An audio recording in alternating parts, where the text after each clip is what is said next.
Of Great course. pleasure to be having this together. Well, I mean, basically our history, we are a family coming from Rioja.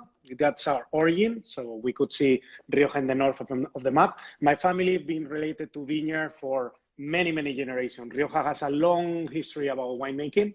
But so in the last, let's say 20 years, my family, we had the generational change. So it happened that my brother and I, we joined the company, and then we have started to travel, all those latest 15 to 20 years, traveling to other different regions to make Vintae. Actually, Vintae, it's as the umbrella company of our family, it's only about 15 years old. So we have started to elaborate wine in several other regions. Today, we are making wine in 14 different regions all over the north of Spain. And basically, this has been about the adventure of discovering new regions and to see the real potential of the Spanish wine country. So I want to show. I just happen to have a few pictures here. I love your one of your first estates there, Lopez de Haro. If you could just speak a few moments about that. This is your property in Rioja. It's beautiful property. Absolutely, yeah. So this and I love that picture. So this image shows really well what San Vicente la Sonsierra, which is actually the village where the winery is, and all the surrounding area, which is called Sonsierra. So we are seeing there the colors of the autumn, which are absolutely amazing. This yellow, red, green mix of colors with the mountain that we have behind the winery, which is the Sierra Cantabria.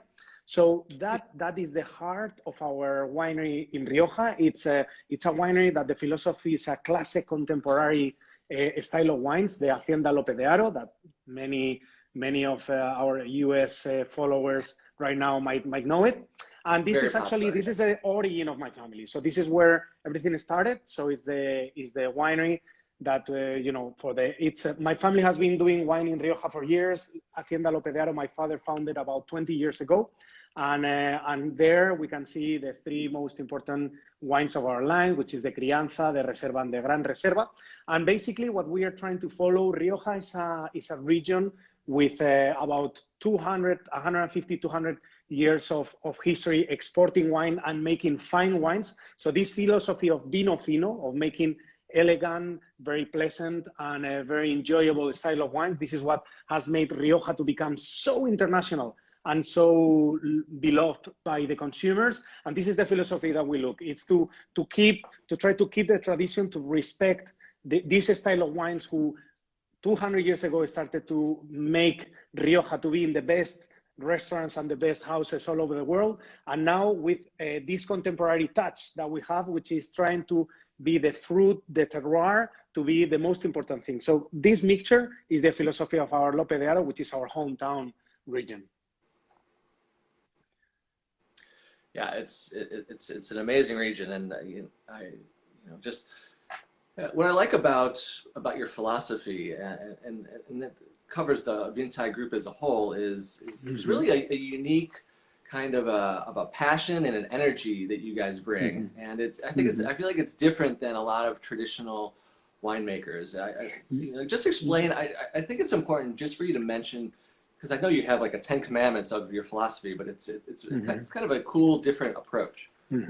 Yeah, well, so I mean, I think that at the end, the most important thing is to have, your personality, in the wine. Yeah. And Hacienda López de Haro, we are trying Rioja. It's a region that we've had always. It's a region of visitors. Okay, Rioja has been in the path. It's in the Camino de Santiago. It's in, it's a region of visitor, of people who's been coming, and that changed the philosophy of the personality of our people, and therefore the personality of our wine. So something that we try with López de Haro to keep the philosophy is to have this finesse, okay, this wine that is, fantastic for having at any time of occasion. So it's a wine that I would say that is very, the style of the winery. All our wines are very versatile, that work for having a glass of wine just by itself, or that you can pair with many kind of food. So we try to keep all this line of wines to make, to any occasion in the Spanish gastronomy.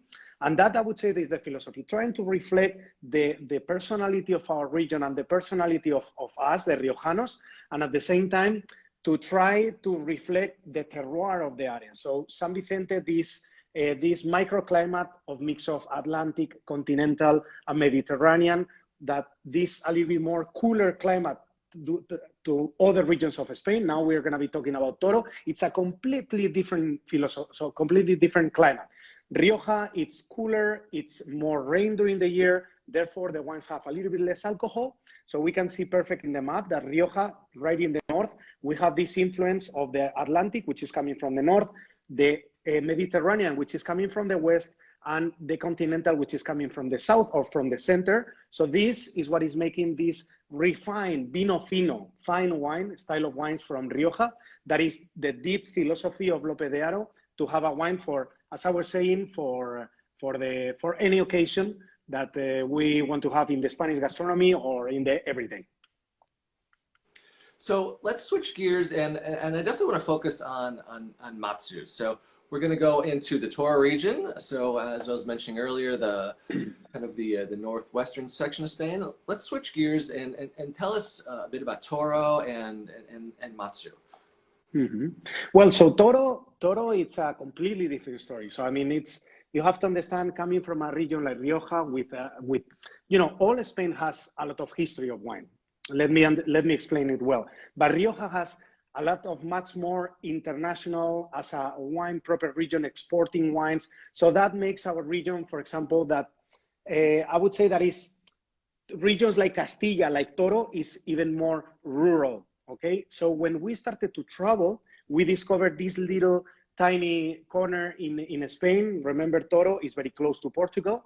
Yeah. And the style of living there is much more rural, poor, let me say, and somehow the style of farming it's much more difficult. So Toro is a region that has 9 months of winter, 3 months of hell. This is how they say in the region. That means that during the summer is really, really hot. This continental climate is what makes Toro a region that is completely different to any other regions where we are making wine right now.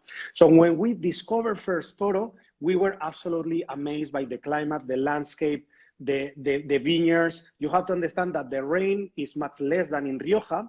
So there we can see a picture of these very poor sandy soils. Then what we have to do is that for planting the vineyard, the distance between one vine to the other is much bigger. We're talking that maybe in Rioja we have about 1.2 to 1.5 meters from vine to vine. Here we're talking about 2.5 meters, sometimes even 3 meters. So the density of plants per hectare is much smaller because we have much less rain. This type of farming, this type of rural activity made us to fall in love. And we've found that Toro had a great potential, and this is what we landed up in the Toro region. Then we started to taste the wines from there. Toro is a region that historically has a lot of fame of a full-bodied, structured style of wines, high alcohol. Okay, you have to understand that these continental and hot summers, what makes it that the maturity goes high, so therefore the level of alcohol normally is higher. But the tradition that historically Toro wines have been is that they were happy to have very jammy style of wine, which is fantastic. I love that style too. But we wanted to change that philosophy. We wanted to start making a more elegant, approachable style of wines, maybe because we are coming from La Rioja and it's probably the style that we have in our region. We wanted to keep this structured style of wines, but at the same time to have them refined and to have them very drinkable. So this is, if Matsu's style of wine, it's one, is to have this powerful style, at the same time to have it refined and much easier and drinkable. This is a little bit the philosophy of our Matsu wines. And I think it's an important distinction that Matsu really does have that refinement and elegance, because me as a wine geek, I always think Toro and I always think very high alcohol, very high tannins, very concentrated, amazing wines, but really intense wines. And Matsu it's different. It really has that approachability, more elegance. I think it's just a great example of what Toro wines, the other side of Toro and the other And side. actually, David, I think that now it's a new line of style in Toro. So I would say that is Matsu is one of the pioneers on this new line, but definitely there are others. And now Toro, it's a region that is becoming more approachable to the people. So consumers from New York and from Shanghai and other countries, they are now discovering a new way of having Toro. And Toro wines, David, have a special characteristic that for us, we make Tempranillo. At the end, the king grape varietal in Toro is the Tinta de Toro. Tinta de Toro is a different clone to Tempranillo. So Tempranillo in different areas of Spain is being called with different names. So we have Tinta de Toro, we have Tinta Fina or Tinta de País from Ribera del Duero, we have Ul de Llebre in Catalonia, but in this region is Tinta de Toro. So what it makes something for us very, very special and why we fall in love with Toro is that even this region has this continental climate and hot summers, thanks to the cold nights. So you have to understand that during summertime, the temperature in the day is high, but then at night it chills. So this difference of temperature plus the age of the vineyard. So we have to understand that Toro is a region that we have a lot of heritage of very, very, very old vineyards. I would say that Toro is probably one of the regions with the highest percentage of vineyards all over Spain.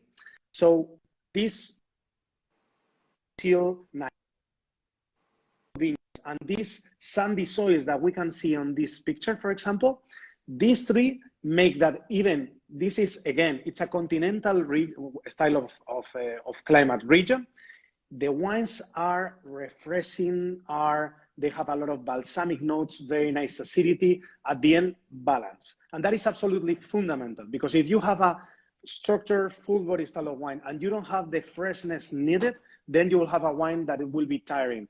And this is exactly the magic of the wines of Matsu, is that they have this personality that you will expect of Toro, but at the same time, this refinement. And this is terroir. This is talking about these particular vineyards, these soils, these really old vines with this particular climate. This is, I would say, that is the most important thing of the origin and why we are loving the region of Toro. Actually, this particular photo, I like it too, because we always talk about these sandy soils, but Toro has this combination. From one hand, we have these sandy soils, but as Toro is in the same valley of the Duero River, remember that the Duero in Spain, then in Portugal is called Douro, okay, ends up in the city of Porto.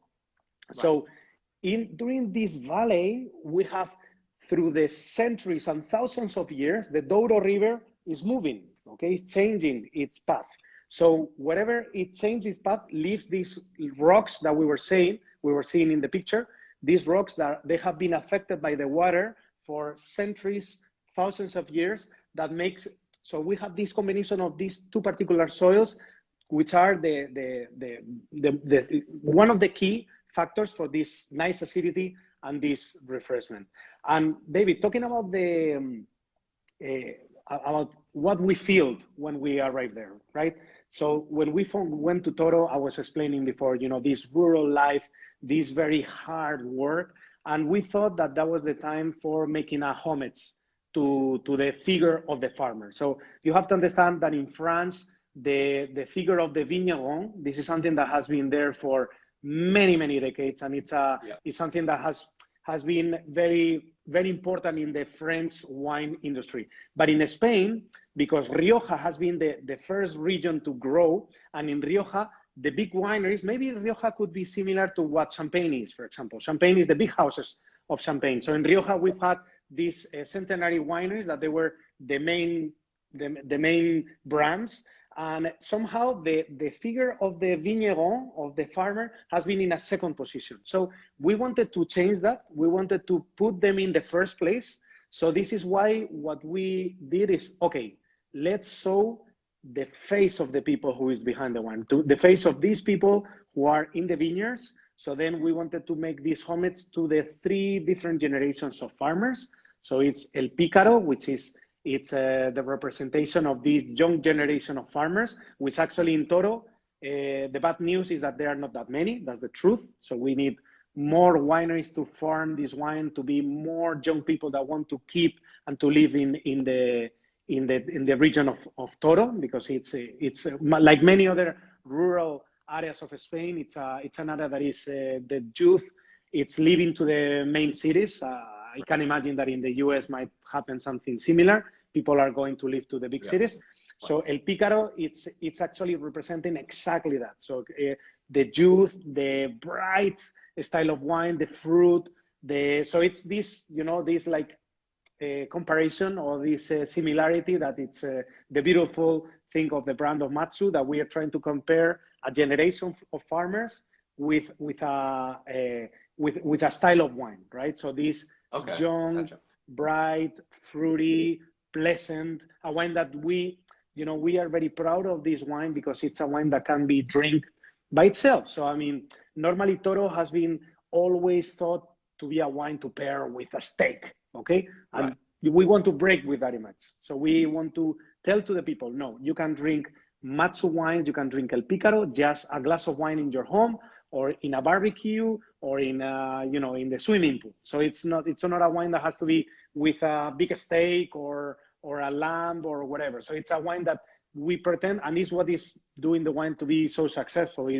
Is the Matsu brand, and in particular El Pícaro, is the wine that has conquered all over the world. It's a wine that is sold in more than 70 countries, and is exactly this refined and balanced style, which has made it to be so favorite to many consumers, and is what represents this face of this young guy somehow. And I want to mention, just because it is the youthful, the fresh example of the line, but still, it's this wine. I believe it comes from 60, 70 plus year old vines. It's unfined, unfiltered, organically farmed. I mean, tell us some of the details, because I think it's impressive what goes into this wine. It's not a simple wine. Yeah, well, all the line of Matsu wines, they you have to understand that the organic farming in Toro is something very, very simple. I mean, organic farming in some wet areas, like for example, in Rioja or Chacolí, sometimes make it very, very tricky, because it's very common to have very heavy rains during the spring, during the summer. In regions like Toro, it's less common, so they are is more restricted, that is the truth, and more organic. So that is something that is very important about the philosophy of Matsu, and in particular Pícaro, but all the line, okay, this organic farming. Then the age of the vineyards, I was mentioning before that Toro is a region that the average age is really high. So there are very few young vineyards in Toro. Most of the vineyards are 30 plus years old. So it's a region that most of the vineyards are very, very old. And then what we are looking in this particular wine, we are elaborating in concrete tanks. We use about a 10%, 15% of the grapes that go into the deposit. They are with the whole bunch. So we make a very small carbonic maceration to give a little bit more complexity. And then it's a wine that it's not in the barrel. So it just pretends to be fresh, to be fruity, and to be very, very enjoyable. So this is the key of Matsu wine. It's these very little berries, these very old vineyards that make this very structured and very aromatic and very special style of wine. And then with all the youth that we are pretending with El Pícaro. So I like that philosophy too. I'll show the three bottles here. So, it's a progression. So it's youth, and then, let's move on to the next. So it's an interesting So then progression. El Recio, I will explain Recio, and if you want, I follow them with Viejo, and you let me know if you have questions. El Recio, it's the philosophy is more maturity. Okay, actually the face shows that, right? It's so here we are now with a wine that we'll expect. This is a wine that is, yes, it is for having with gastronomy. Here we are looking for older vineyards. We're talking about an average of 70, 80 years. So really old vineyards. Then this wine is fermented again in the concrete tanks, same thing. But then we are having some aging of about 14 months in French and Eastern European barrels. And here, what we are looking for is for maturity. We're looking for a full body wine. Here we can see all the barrel room. We're a much more complex and much more structure, and with a much more different style of aromas on it. We have the fruit, but at the same time we have the chocolate, we have the vanilla, we have all these aromas which are related to the more maturity and the aging of the barrel. So here we are looking for a more complex and fuller body style of wine. So it's completely different to El Pícaro.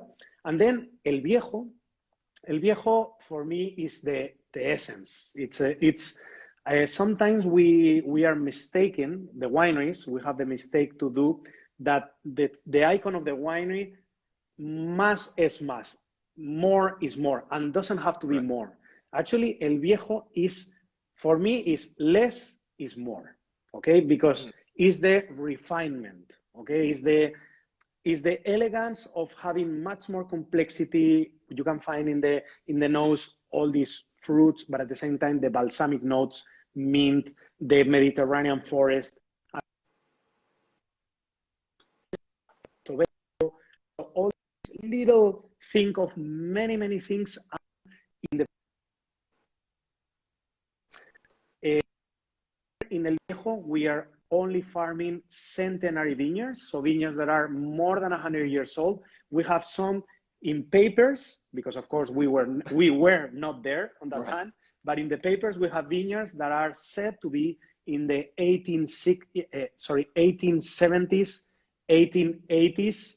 So so they are from the 19th century, okay? Wow, that's crazy. The reason why these vineyards are still there is because even in Europe, we had this phylloxera, this insect, this disease that destroyed all the vineyards from the mid-19th to the end of the 19th century. So Toro, in these sandy soils, this insect, the phylloxera, cannot survive. So it's one of the regions that preserves the biggest number of pre-phylloxera. So that we have what we call the pie franco. So it's this vineyard that we have not. How do you say in English when you change the root? Yeah, the original rootstock. So it's all original roots. Exactly. So this is very common in Toro, and it's the vineyards of Viejo are all the original wood. So these very old vineyards, you have to understand that they give this very little yield, so very small production.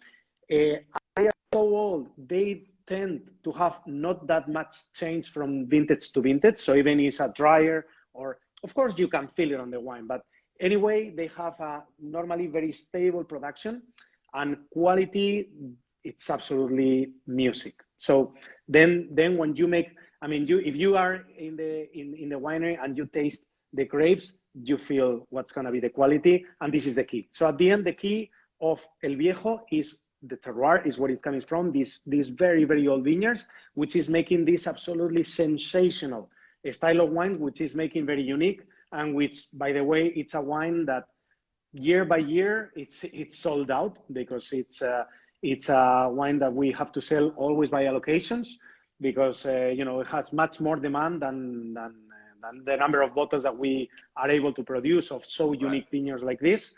And for me, is actually the only thing that happened with El Viejo is that normally we sell it very young. So right now we are in the market with the 2019 in Spain. So probably in the US, you are lucky to have the 18. We do. We still have some 18 left. Yeah, 2018. That's fantastic. That's fantastic. Not much, but we have a little bit. Yeah. Because that's great, because this wine, actually this wine, we should do what the name Matsu means. The name Matsu means to wait. And everything in the wine with time goes better. And definitely El Viejo goes better with time, because, when you have the patience to have this wine for a couple, 3, 4, 5, 10 years, then you will have this iconic, this absolutely balanced, refined style of power, which is Toro, and and for me it's it's the magical thing of El Viejo de Matsu. Yeah, And it's what makes so I've special. I've had the privilege of trying that wine several times, several different vintages, and like you said, it's that balance and that elegance. It just the wines are always spectacular, and it's like you said, it's just always an issue of us getting our hands on enough of it, which is always a problem. But it is truly a special wine. I wanted to mention just a few other things that always come to mind, and that I think are worth mentioning to people listening today are a few things that are kind of buzzwords or hot topics in the wine industry. So vegan wines, also wild yeast fermentation, unfined, unfiltered. I think all of these wines check all those boxes, right? Well, at the end, veggie, for people to understand, veggie is basically, there is a new trend. So we need, for clarification of the wine, we need a protein. The protein that we normally were using before was the egg, la clara, so the white part of the egg. We were using this for refining, for cleaning the wine. But now we are using a vegetarian protein from the guisante. Sorry, I don't know what's the name in English, but anyway, it's a protein from vegetables. And so therefore, now all the Matsu wines are veggie, 100% certified veggie wines, and actually all the Vintae wines. So not only Matsu, we are doing for everything. People are asking for that. We are happy. All quality vegan. Doesn't change. So all our wines are up to veggie, so veggie wines. Then you were asking about unfiltered, right? So yeah, unfined and unfiltered. I think these wines are all very gently processed. And you were meaning also not adding the yeast, right? Yeah, the wild yeast fermentation. So you're not using big bags of pharmaceutical yeast.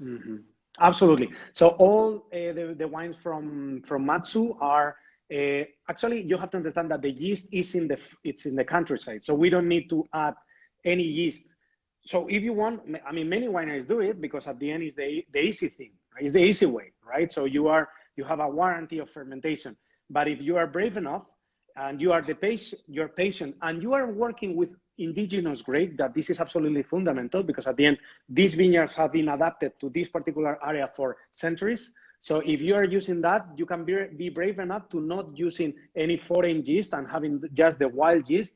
And that it's what it's making is the wines are much more pure and reflect better the terroir and the place where it's coming from. And then with the unfiltered, and I have to be clear with that, so it's we have a minimum filtering, because that is if people don't want to have this like solid parts on it, we have to make a very minimum.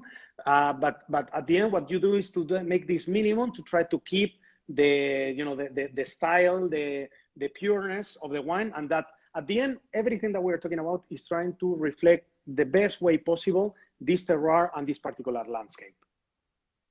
It just preserves the purity and adds complexity, all of those points. And yeah, I think you're definitely on the right path with that. It's the wines really are just vintage after vintage, consistent, but also very unique, and they show the terroir. We're running short on time, so I want to speak just for a few moments, because we were mentioning, you and I the other day, about a new addition to the line that maybe we'll be seeing in the future. So why don't you tell us about the white edition? Okay, fantastic. So we've been for now more than 15 years in Toro, so we know very, very well the region. We've never released anything in the Matsu line, but for years we've been working with white grape varietals. So Toro is a region that is famous for the reds, and the whites have been always in the shadows. So we wanted to show there are some centenary vineyards who are absolutely amazing. And we found that, it was a nice comparison to say that these fantastic old vineyards that they've been somehow in the shadows, they are the same thing that females in the family of farmers, that sometimes they never are in the pictures, but they are the most important piece of families, actually. And what we've done is to make a wine of this Malvasia from Toro, this Malvasia Castellana, making a wine for aging. So it's actually what we are releasing to the market is the 2018. Okay, so it's a wine that has been aged in 600-liter barrels, so it has a lot of complexity. So it's a wine for aging, for keeping in your cellar for a decade and forget about it, or drinking it now. And we wanted to make this comparison of the female and what these grape varietals mean. And this is why we set the name that this wine is La Jefa of Matsu, which it means the chief, the boss. Okay, so this is a new release that actually has been absolutely crazy. So we're sold out from the day one. So there's very few bottles available. Next vintage will be a little bit more production, but there are very, very few white grapes, and you know, consumers, wine critics are absolutely nuts with this. So they are loving it. And well, this is something very exciting that I hope to see it very soon in the US and being able to taste with all of you over there. Yeah, no, it's cool to hear about new projects, but I think it's interesting that you've decided to focus and keep the brand, you know, tight and focused, and because I think it shows a great progression, and it's great for people to explore. You know, you start with you know, a Picaro, and then you can build from there, and it's really interesting as a wine geek like me.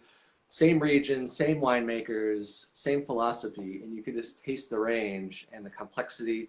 There's really not much difference other than just the age of the vines, maybe a bit more oak aging, but you just see that development and complexity as you go up in quality. Mm-hmm. Yeah, it's been very cool.